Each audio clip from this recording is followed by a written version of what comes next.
बाबा जी ने अपने सत्संग में एक अद्भुत कहानी सुनाई जिससे बहुत बड़ी सीख मिलती है। तो आप लोग ध्यान से इसे पूरे अंत तक सुने, क्योंकि अंत में ही इसकी सबसे बड़ी सीख है।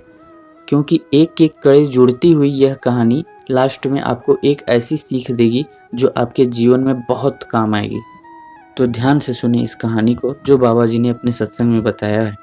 एक सुराही के ऊपर, सुराही अर्थात घड़े की तरह जो रहती है सुराही, एक सुराही के ऊपर एक कटोरी पड़ी थी।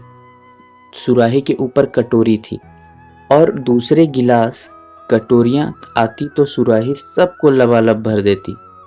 अगर आप सुराही में गिलास डालोगे तो वो सीधा नीचे चली जाएगी और उसमें पानी भर जाएगा, लेकिन कटोरी तो चौड़ी होती है तो कटोरी सुराही के ऊपर ही रह जाती थी, तो उसमें पानी नहीं भरती थी। कहानी इस प्रकार से है।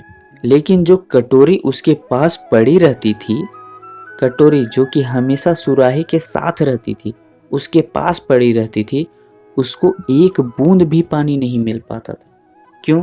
क्योंकि वो उसके ऊपर रहती थी, सुराही के ऊपर कटोरी, जिसको ढक्कन के रूप में हम लोग यूज करते हैं।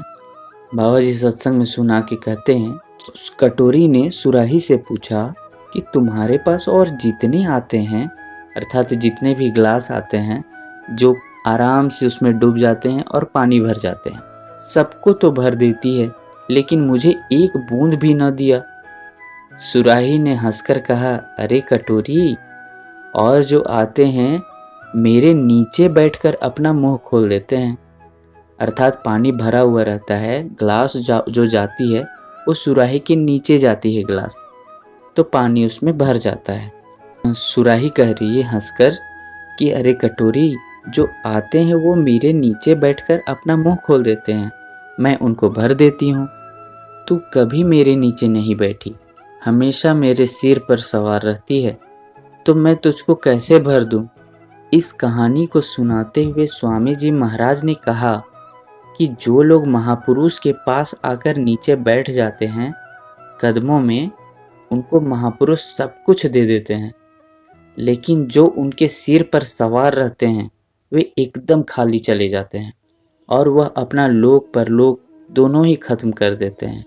स्वामी जी ने बहुत पहले ही कहा था कि बछड़ा आता है दूर से, गाय का दूध पीकर मस्त होकर फिर घूमने चला जाता है।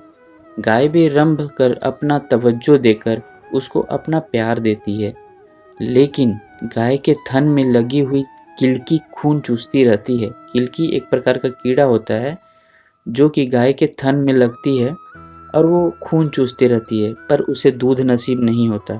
अर्थात कि गाय के साथ रहने पर भी उसे दूध न मिल पाया, लेकिन जो दूर में वो उसकी बछड़ी थी वो आई और प्यार से दूध पीकर चली गई। तो इस सत्संग को सुनाते हुए बाबा जी कुछ इस प्रकार से कहते हैं, महापुरुषों के आदेशों पर चलें, उनके पास उनके सिर पर सवार होकर रहने से कोई लाभ नहीं, उनके आदेशों का पालन करने पर ही सब कुछ प्राप्त होगा। जय गुरुदेव।